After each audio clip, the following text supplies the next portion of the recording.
It starts on page 4. There was a rumble, almost too low to hear, and the house shook a little. An earthquake, maybe, although we never have earthquakes in Iowa. The power went out. I stood to open the curtains. I thought there might be enough light to read by, at least for a while. Then it happened.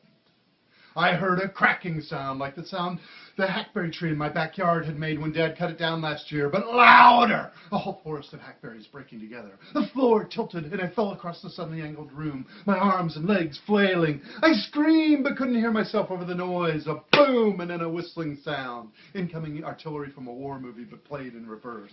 My back hit the wall on the far side of the room, and the desk slid across the floor toward me. I ducked, wrapping myself into a ball, hands over the back of my neck, praying my desk wouldn't crush me. It rolled, painfully clipped my right shoulder, and came to rest above me, forming a small triangular space between the floor and the wall. I heard another crash, and everything shook violently for a moment. I'd seen those stupid movies where the hero gets tossed around like a rag doll and springs up unhurt and ready to fight off the bad guys.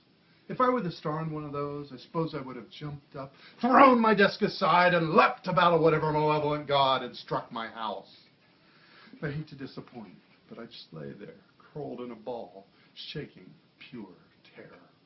It was too dark under the desk to see anything beyond my quivering knees, nor could I hear the noise of those few violent seconds that left my ears ringing loudly enough to drown out a marching band if one had been passing by.